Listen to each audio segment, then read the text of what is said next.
Bom dia, povo de Deus. Deus abençoa. O pastor estava falando aqui a respeito de almoço, né? Quando eu entrei na rede, uma irmã que está sentada lá no fundo falou que ia fazer um frango com quiabo e ia me chamar. Já tem 2 anos. Né, Mariusa?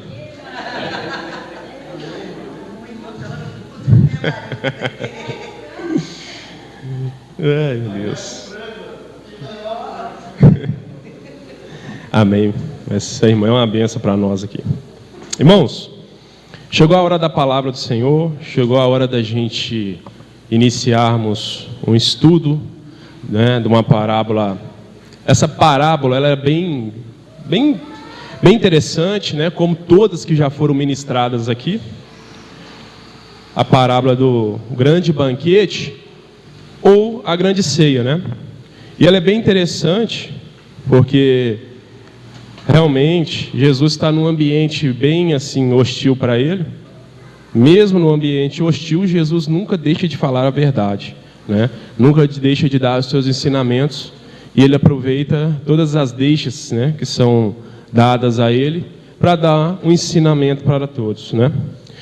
Vamos iniciar. Eu peço você, por favor, que não feche sua Bíblia, que mantenha ela aberta, porque nós entraremos no texto, nós não sairemos do texto hora nenhuma, né? Eu vou só talvez passar algumas passagens aqui, mas os irmãos anotem, né, para depois estar lendo em casa e realmente conferindo.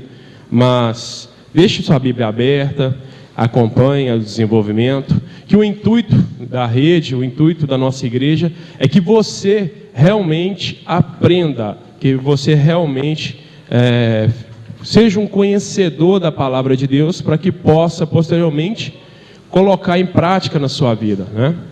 Então, vamos abrir no texto de Lucas, capítulo 14, versículo 15 ao 24, né? O grande banquete.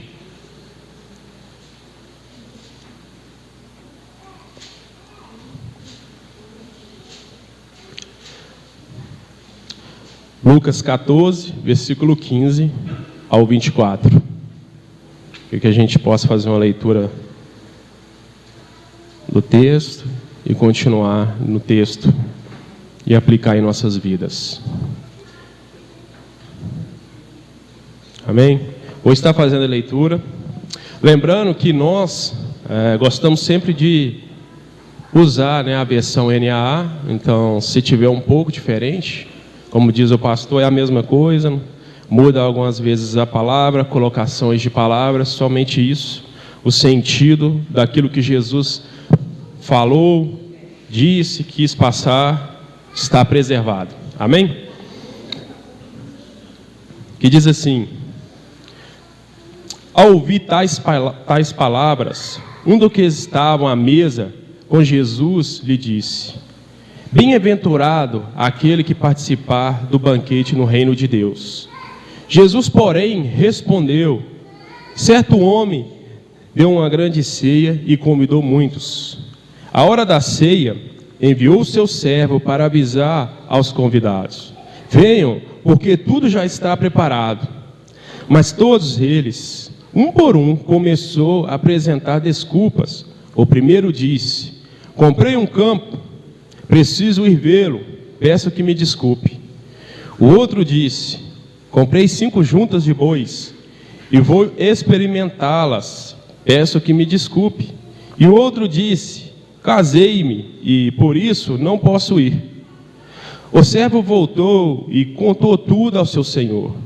Então, irado, o dono da casa disse ao seu servo: sai depressa para as ruas e becos da cidade e traga para cá os pobres, aleijados, e os cegos, e os coxos. Mais tarde, o servo lhe disse: patrão, já fiz o que o Senhor mandou, e ainda há lugar. Então o Senhor disse ao servo: saia pelos caminhos e atalhos e abrigo, e obrigue todos a entrar, para que a minha casa fique cheia. Porque digo a vocês que nenhum daqueles homens que foram convidados provará a minha ceia. Amém? Feche teus olhos, vamos orar, vamos agradecer a Deus. Senhor, nosso Deus, nosso Pai, Tu és eterno, Deus. Assim como foi falado um pouquinho na escola bíblica, se estamos aqui é pela Sua vontade, se estamos compreendendo as Escrituras é pelo Teu Espírito. Por isso nós Te agradecemos, Senhor. Não merecíamos, mas estamos aqui e somos escolhidos porque o Senhor nos escolheu em amor, não por mérito nosso próprio. Nós Te louvamos, Te agradecemos. Te pedimos também auxílio do Teu Espírito para que nós possamos compreender, Senhor, o texto que é proposto, para que nós possamos extrair de forma maravilhosa todas as informações, todas as verdades contidas nesse texto, para que nós possamos aplicar em nossas vidas no quesito de melhora, no quesito de mais amor, de compaixão e de saber que o Senhor é Deus em nossas vidas e que nós possamos ser uma bênção para o nosso próximo, em nome de Jesus. Amém.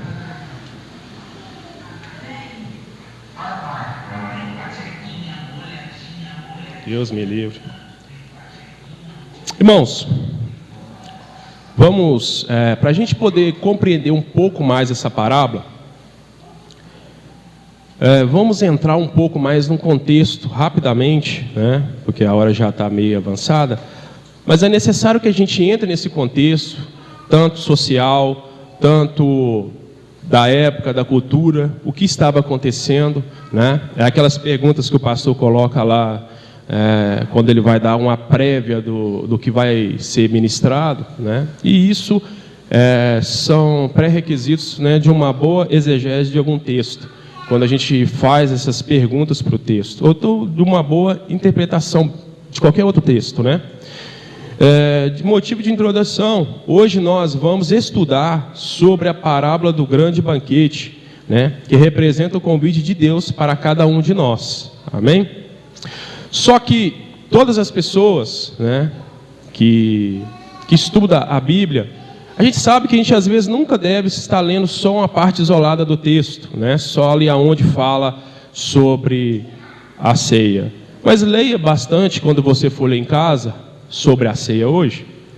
Leia sobre o grande banquete ou a grande ceia.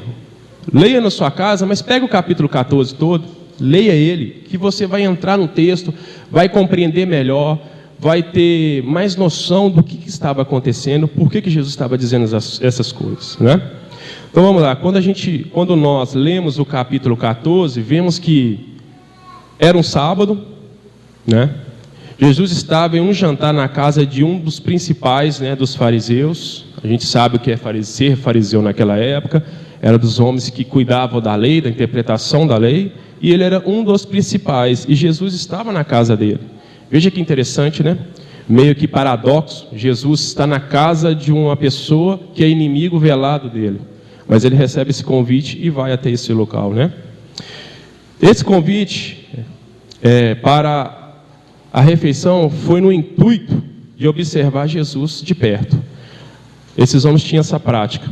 A gente vai ver várias passagens da Bíblia que quando eles queriam saber de algo, de um fenômeno que estava acontecendo, o que eles faziam? Eles davam um convite, ou eles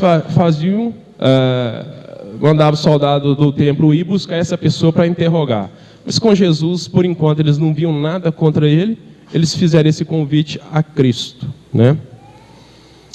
Antes de analisarmos a estrutura do texto, né, seria bom também notar que a parábola é uma advertência escatológica, né, aos pecadores. Jesus, ele dá uma advertência àquelas pessoas.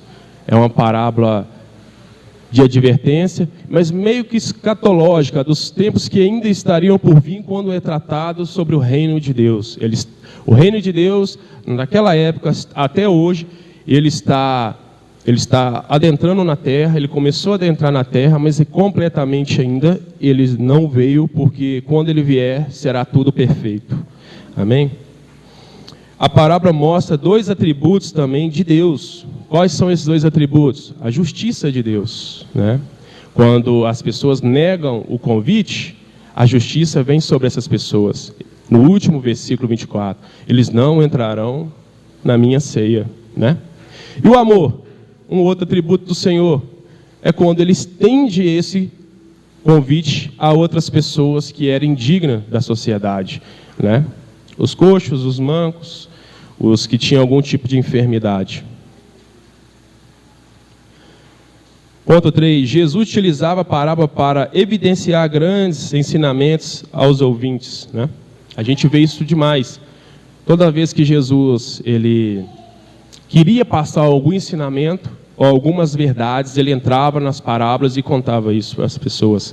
Às vezes ele explicava a parábola para os seus íntimos, ou deixava as pessoas, aquela que não seria, que ele não queria evidenciar, ele deixava meio que as pessoas sem saber, sem ter noção um pouco. Então a gente vê que Jesus usa, através de parábolas, para falar algumas verdades, para ensinar algo para nós, algo do reino, algo do cristianismo, sobre o contexto social, cultural das pessoas. Então a gente vê Jesus usando isso várias vezes através dessas parábolas, né?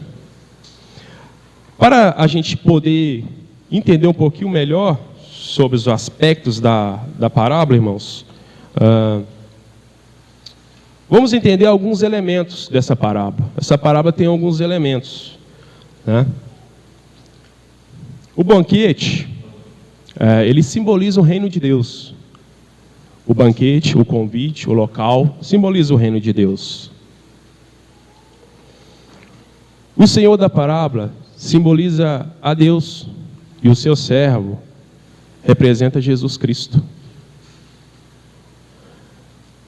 Só motivo de introdução, para que nós possamos ficar bem situados, né, e nesses aspectos que eu acabei de falar.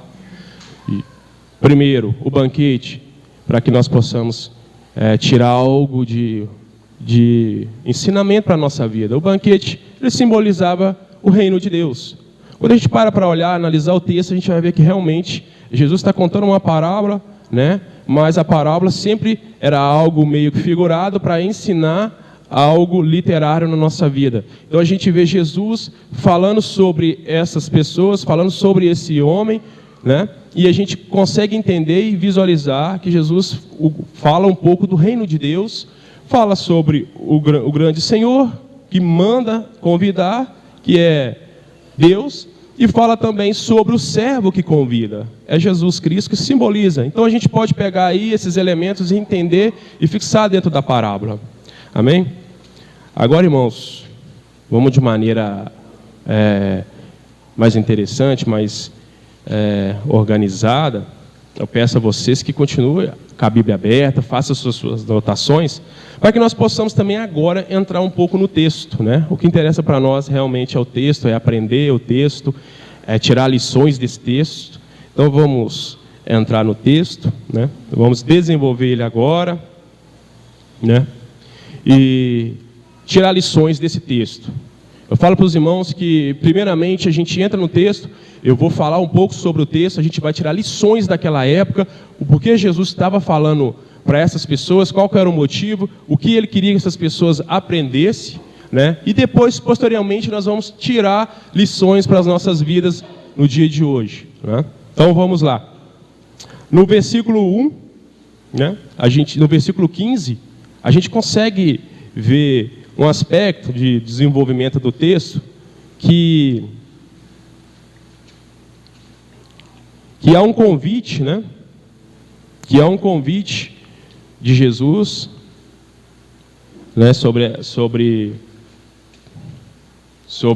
esse irmão, há um convite, mas antes de Jesus fazer esse convite, ele cita a parábola, ele nos ensina a parábola, e ele fala assim, quando ele começa a falar um pouco anteriormente no capítulo 14, pouco mais para ali, começa a falar alguns aspectos, fala sobre o reino de Deus, fala para o homem, para o irmão que tinha convidado ele, fala para essa pessoa, olha, quando você der um banquete, não convide somente o seu irmão, a sua mãe, o seu pai, o seu primo, o seu parente rico, o seu vizinho, porque eles têm como te retribuir esse favor, mas convide os pobres, convide aquela pessoa que não tem condição de te servir, que não tem condição de te dar o mesmo, retribuir da mesma forma, te dar um banquete, te dar algo. Convide essas pessoas, porque você será abençoado, né, no reino espiritual. E daí esse homem tira essa palavra, daí que ele tira esse argumento, essa frase, essa exclamação que tem no início da parábola do versículo 15, né? E era muito comum na época também, só a título de história para nós, era muito comum que eles tinham pensamentos, os judeus e a tribo de Benjamim, que foi só as duas que sobraram, eles tinham um pensamento do quê? De Deus fazer um banquete para o seu povo e ele cear na mesa com o Senhor, né? Só que aí Jesus, quando esse homem ele já tinha fixado na sua mente, já participava dessa cultura, e esse homem ele fala, exclama essa mensagem de dentro do coração dele, ele diz assim, bem-aventurado é aquele, né, que comer pão no reino de Deus. Aí já entra a deixa que Cristo queria. Jesus já fala direto e é bem enfático para ele, né? E Jesus conta a parábola para ele. Vamos no texto, abre a sua Bíblia comigo, já pedi por favor, vamos lá, vamos fazer as nossas anotações. Versículo 15. Um religioso, ao ouvir tais palavras, um dos que estavam à mesa com Jesus lhe disse, bem-aventurado aquele que participar do banquete no reino de Deus, né? Eu até adiantei um pouquinho aqui o meu tópico, mas vou falar novamente. Segundo a tradição judaica, Deus daria um banquete para o seu povo. Eles tinham essa confiança.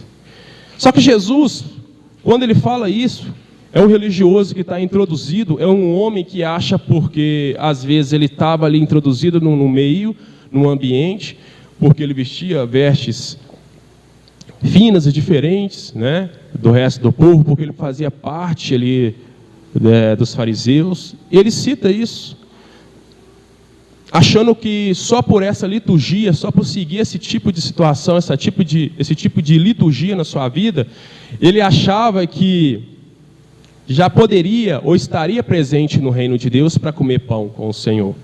E Jesus, é tão interessante que Jesus já entra ali no versículo 16 e 17, já contando uma história para ele e mostrando uma verdade, falando para ele, né, no decorrer a gente vai perceber que Jesus fala para ele que, olha meu amigo, não é assim não, como você está pensando. Não é somente fazer parte, não é somente estar numa igreja, não é somente vestir uma roupa de crente que você vai entrar no reino de Deus. Não é desse jeito, né? Eu não sei que às vezes da onde você tirou essa história, talvez você faz parte dessa comunhão aí que os irmãos entendem que Deus dará um banquete para o seu povo, Deus verdadeiramente trará todos vocês que estão inseridos nessa comunidade aí, mas não é dessa forma. Eu vou te mostrar como que há critérios para entrar no reino de Deus, né? Eu vou te mostrar para vocês, e Jesus agora ele fala no versículo 16 e 17, acompanha comigo aí. Jesus fala para esse homem e começa agora dar início à sua parábola, o seu ensinamento. Jesus diz assim, Jesus porém, versículo 16 e 17, Jesus porém respondeu, certo homem deu uma grande ceia e convidou muitos. A hora da ceia enviou seu servo para avisar os convidados, venham porque tudo já está preparado, né? Jesus já iniciou contando uma verdade para ele. Posteriormente a gente vai ver no decorrer aonde essa verdade vai dar e Jesus vai mostrar para ele. Mas a título só de conhecimento, né, eu queria passar algo para os irmãos, para que às vezes a gente tem que pesquisar também um pouco da cultura por fora para entender um pouco melhor as passagens da Bíblia, né? Naquela época, quando alguém iria realizar um banquete, né, o convite era feito duas vezes. Na primeira, o anfitrião fazia um convite, né, de quem iria participar e as pessoas confirmavam a presença. Então, o banquete era preparado para os que confirmaram a presença. Já o segundo convite era quando o banquete estava pronto e o anfitrião mandava chamar os convidados para assumir seu lugar na mesa e participarem da festa. Entendeu? Olha que interessante. Há o convite, há o primeiro convite, ao segundo convite, né? A gente entende que naquela época, por isso que eu falei mais cedo, que é interessante a gente estudar também a parte de contexto e a parte cultural por fora. No Oriente Médio, né? Na Palestina, onde que Israel ali está naquela parte toda situada, eles tinham essa premissa. Quem ia oferecer um banquete, primeiramente ele mandava seu servo convidar as pessoas primeira vez. E as pessoas ali agora confirmavam que ia, meio que uma lista. E depois vinha um segundo convite quando tudo estava pronto, né? Quando a ceia, quando o banquete estava pronto, o servo novamente saía para confirmar o convite. É interessante como a gente consegue ver o evangélico em tudo isso aí, né? O evangelho é muito bonito, né? Então, a título de conhecimento para os irmãos, havia 2 convites, né?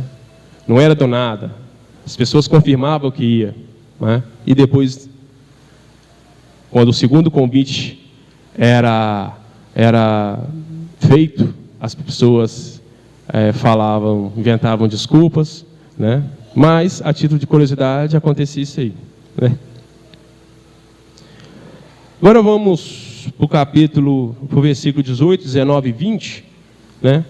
Para a gente ver algumas situações pós esse convite, né? Vamos lá. Olha comigo aí, 18, 19 ao 20. Mas todos eles, o título que eu coloquei aqui, irmão, só voltando, é as desculpas esfarrapadas, né? Mas todos eles, um por um, começaram a apresentar desculpa. O primeiro disse: comprei um campo e preciso ir vê-lo. Peço que me desculpe. Outro disse: comprei 5 juntas de boi e vou experimentá-las. Peço que me desculpe. E outro disse: casei-me e por isso não posso ir. Nessa parábola, após terem aceito o convite feito, as pessoas começaram a dar desculpas. É o que eu falei a título de conhecimento.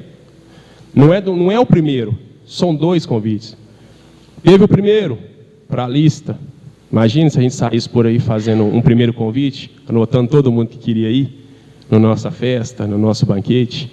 Depois a gente sair de novo. Ô, gente, está tudo pronto. Irmãos, está tudo pronto, a mesa. A Marilza já fez lá a comida toda, o churrasco, está tudo pronto. Vamos embora, vamos todo mundo descer. E então as pessoas falam assim: eu tenho que limpar meu carro, eu tenho que fazer isso, eu tenho que arrumar a casa. Tão humilhante seria, tão triste seria para nós, né? Para o anfitrião. Imagine, né? Então isso ia ser muito ruim. Então havia esses 2 convites, né? Não era do nada. Primeiro convite foi feito, as pessoas deram ali o nome: eu vou. Essa é a cultura da época. Segundo convite, na hora de confirmar e dizer: olha, está tudo pronto, é só entrar, vamos embora. A mesa, os meus servos já prepararam tudo, a comida, a bebida, sei lá, o churrasco de cabrito na época, está tudo pronto, agora é só entrar, vamos. E aí as pessoas começam com desculpas esfarrapadas, né? A primeira pessoa disse que precisava ir ver, né, os campos que havia comprado. Entretanto, os campos eram comprados sem que antes... Os campos eram comprados. Entretanto, os campos não eram comprados sem que antes se conhecesse sobre a terra. Agora imagine, a pessoa, olha que desculpa esfarrapada, a pessoa vai comprar um terreno sem olhar? Até nós brasileiros não vai fazer isso. Nunca. Eu vou comprar um carro e não vou olhar o carro? Eu vou comprar olha que desculpa esfarrapada, né? Olha que coisa estranha na vida, né? A pessoa prepara tudo, as pessoas convidam a primeira vez que vai, e na segunda uma desculpa esfarrapada. A título de conhecimento também, naquela época, o contexto era a transação, ou às vezes um negócio, durava 1 ano, mais ou menos. Sabe para quê, irmãos? Porque ele durava 1 ano, o período da colheita. Judeu não era bobo. Judeu é um dos povos mais ricos, né? Está ali ligado ali na Arábia, para aquele lado do Oriente Médio, que são os homens mais ricos, os locais mais ricos do mundo. Então a gente vê, um judeu é super inteligente. Ele nunca ia comprar um terreno, sem que ele primeiro experimentasse, ele olhasse a terra, ele investigasse, né? Água, essas situações todas. E principalmente o período da colheita, que era a agricultura, que era aquilo que desenvolvia, que movimentava, né, o dinheiro da época. E aí o homem vai comprar? Não, ninguém faz isso. Só que Jesus, quando está contando essa parábola, lembramos que Jesus é onisciente, onipotente, Ele sabe de todas as coisas. É admirável como Cristo consegue fazer ali, ter o conhecimento da cultura, ter o conhecimento da parte social, de todas as pessoas, tanto do pobre e do rico, como que ele está inserido, o que ele faz, qual era o tipo de economia, qual era o tipo de trabalho comum da época, né? E Jesus usa essa parábola, não é do nada. E a construção da parábola de Jesus não é do nada. Ele fala, é muito interessante, só Cristo consegue fazer isso. E esse homem dá essa desculpa esfarrapada: olha, comprei um terreno, comprei um lote, eu não posso ir, porque agora eu tenho que ir lá analisar esse terreno, ver se é fértil. Sendo que os próprios judeus, o contexto da época diz que as pessoas ficavam um tempo ali negociando, tanto o vendedor tinha que mostrar que o terreno era fértil, produzia, e tanto o comprador tinha que ver isso, né?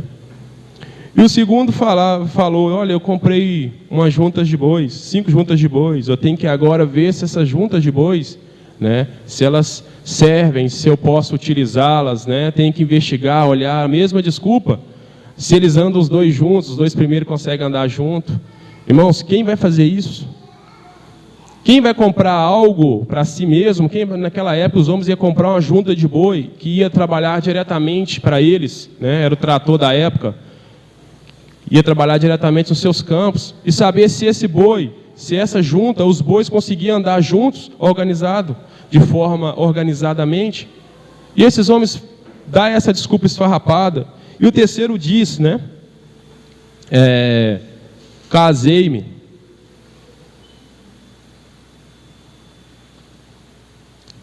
É complicado, né? O homem fala, casei-me, não posso ir.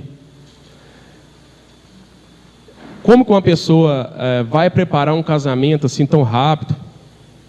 Como que vai dar certo, né, a data do casamento até o dia do banquete? Então, assim, a gente vê que é Cristo que conta a parábola, é Cristo que dá ensinamento, Ele sabe de todas as coisas. E a gente vai perceber que não existiam essas desculpas, né? E isso é terrível. A terceira pessoa disse que havia se casado e tinha outras coisas mais importantes para fazer, né, para menos participar do banquete. Olha, desculpa, casei-me. É difícil a gente compreender isso, como eu falei mais cedo, às vezes a gente tenta, no século XXI, com a mente mais crítica, mas quando a gente olha também, essas desculpas aqui não dá para defender, não. Eu me casei e agora não posso ir porque eu tenho meus deveres matrimoniais. Casamento é bênção de Deus, a união vem de Deus. Isso os judeus preservavam sempre, né? Irmãos, vamos continuar, vamos agora para o versículo 21. Peço a você que continue aberto aí olhando comigo. Novos convidados. Depois dessas negativas, tivemos novos convidados. O servo voltou, versículo 21. O servo voltou e contou tudo ao seu senhor. Então, irado, o dono da casa disse ao seu servo: sai depressa para as ruas e becos da cidade e traga para cá os pobres, os aleijados, os coxos e os cegos. Por causa dessa desculpa, o jantar seria cancelado e o anfitrião humilhado. É o que eu falei mais cedo, né? Imagine, a pessoa ia ficar triste. A gente está tratando na figura ali de um ser humano, ia ficar triste, ia ficar decepcionado com essa recusa, já que pelo primeiro convite as pessoas confirmaram. E era uma humilhação muito grande ninguém comparecer ao seu banquete. Mas então, o Senhor manda chamar os coxos, pobres, aleijados, cegos, ou seja, aqueles que eram excluídos daquela comunidade, aqueles que ninguém esperava que pudesse participar do banquete, né? Parece conosco, uma igreja? Lembra de nós? Um convite negado e estende a outros. Lembra de nós, não? Lembra de nós que os judeus negaram Cristo, né? E o convite de Cristo, né, estendeu até nós, os gentios, os não-judeus. Jesus é sábio nas coisas que ele fala, né? Lembra sempre o Evangelho. Então, irmãos, os irmãos aquelas pessoas daquela época acabaram negando esse convite. O servo já estava tudo pronto, o banquete pronto, tudo pronto, e agora ele estende esse convite, né? Ele estende esse convite. E agora ele manda convidar, fala para o seu servo, ó, já que os meus, né? Isso eu estou falando a título de pensamento de evangelho. Já que essas pessoas que eu convidei o primeiro, eles confirmaram que não ia, e agora eles confirmaram que ia, e agora eu estou indo agora confirmar suas presenças, dizendo que que o banquete está pronto, tudo pronto, e esses irmãos não vão vir. Estende esse convite, vai até os becos, aonde os pobres estão, os aleijados, vai naqueles lugares onde ninguém quer ir, e convide eles. Convide agora aqueles rejeitados da sociedade, convide o cego, convide o coxo, convide o doente, o que tem enfermidade, convide o pobre, né? Porque naquela época o contexto social era esse, né? Quem tinha uma enfermidade era considerado miserável. A maioria das vezes os pobres que tinham essa enfermidade, né, e ficavam nos cantos. Às vezes, lá no Antigo Testamento, quando a gente lê Deuteronômio, a gente lê Gênesis, a gente lê Apocalipse, a gente vai ver que tinha uma cidade de refúgio para essas pessoas. E aí a gente começa a entender esse contexto, que as pessoas elas não tinham condição de retribuir esse banquete e não tinha condição também, não era permitido essas pessoas entrar nessas áreas, né, porque eles eram mal vistos, eram marginalizados pelos ricos, pelos poderosos e pela igreja da época, né, pelos judeus, né, pelo povo de Deus da época, né. Então a gente vê que esse convite se estende a outras pessoas, e essas pessoas entram no convite. É interessante. Isso lembra de nós, os cristãos. Isso lembra as vezes que está lá em João, quando o evangelista fala que Jesus veio para os seus, mas os que eram seus não receberam. E todos aqueles que creram em Cristo, agora têm os direitos de ser filhos de Deus, né? Olha o convite se estendendo a nós. Isso lembra bastante nós, né? Mas nós vamos deixar para mais tarde. Irmãos, agora vamos dar uma continuidade, vamos para o versículo 22, que é interessante. Eu coloquei um título também, ainda há lugares. Olhe comigo aí, versículo 22. Mais tarde, o servo lhe disse, patrão, já fiz o que o Senhor mandou. Aí deve estar Senhor, mestre, já fiz o que o Senhor mandou. E ainda há lugar. Título de curiosidade, daquela época também, naquela época, não se iniciava uma festa, um banquete, um jantar, se tivesse 1, 2 ou 3 mesas vazias, lugares vazios. Se tivesse vazio um lugar vazio, não se iniciava a festa até estar completo, né? E a gente vê como que é maravilhoso esse contexto, né? Não abriria uma festa, as coisas não aconteciam enquanto não há lugar. Estamos lembrando de alguma coisa sobre o reino de Deus? Por que Jesus não voltou ainda? Por que as coisas não aconteceram? Ainda há lugares, há lugares na mesa de Cristo. Tem umas cadeiras vazias lá ainda, né, para ser preenchida. Quando tiver tudo pronto, nós entraremos na ceia, né, na ceia de Deus, e participaremos com Ele. Como diz o Washington, eita glória! Eita glória! Amém. Versículo 23, para a gente estar terminando já. Versículo 23, vá mais longe. Então o Senhor disse ao servo, saia pelos caminhos e atalhos e abrigos, e obrigue todos a entrar, para que a minha casa fique cheia. Então o Senhor manda chamar os de fora da comunidade, e assim o banquete acontece, né? É o que a gente falou, ainda há lugares. Aqueles que não mereciam foram convidados, mas só numa circunvizinhança, numa redondeza. E o servo ainda fala: Senhor, mestre, ainda há lugares, está vazio a mesa, né?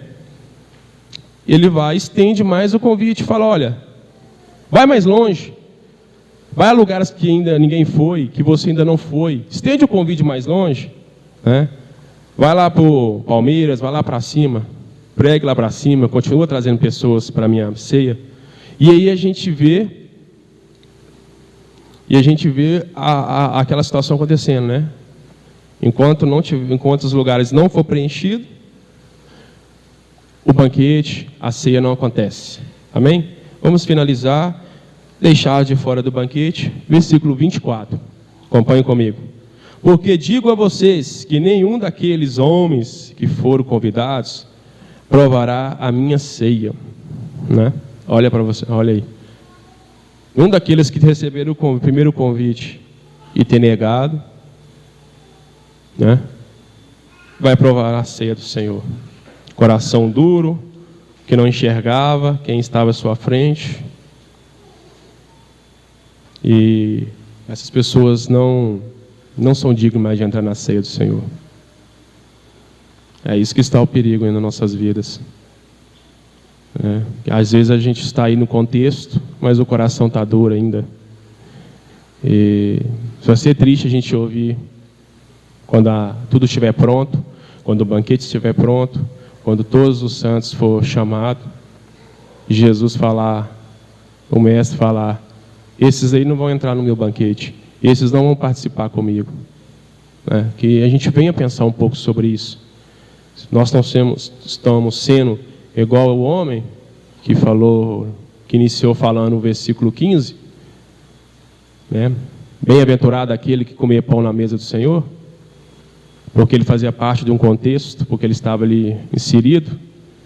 E a gente vê que a Bíblia nos mostra que todos eles estavam mortos, né?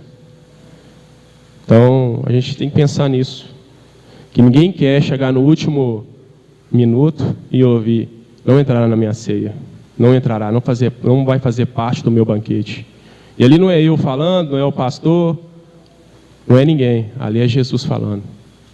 E a autoridade máxima, ele não é flexível, porque ali ele estará como juiz, né? Então que a gente pense nisso, as nossas atitudes, as nossas ações, será que realmente está sendo condizente como um cristão? Será que somos dando uma resposta positiva, porque nós fazemos parte de um povo chamado, escolhido e santificado? Então que a gente faça essa análise da nossa vida, né? Pense mais, pense um pouco: será que eu estou sendo só religioso? Será que eu estou cumprindo a tabela? Será que eu estou indo somente todos os dias à igreja, mas realmente eu aceitei o convite? Ou só faço parte? Ou só estou ali no meio do povo, mas não existe mudança de vida, de caráter, não existe amor ao próximo, não existe comunhão, inclinação, humildade, porque no reino de Deus, eu falo aqui hoje, ninguém é melhor do que ninguém. Todos nós éramos pecadores, estávamos mortos em nossas ofensas e em pecados, como diz Efésios. E se temos vida, se fazemos parte da família de Cristo, é porque Jesus, ele pagou esse preço, né? Então, não tem merecimento em mim e em você. É somente Cristo, é somente o amor dele, é somente esse amor do Pai, bem assim contado nessa parábola para nós. É só isso que importa para nós, e que nós possamos entender isso, saber que somos iguais, viemos do mesmo lugar, e tomar a Deus que nós vamos para o mesmo lugar. Amém? Vamos só, para terminar, irmãos, vamos aplicar o texto um pouco na nossa vida, né? Rapidamente, para que seja um estudo bacana.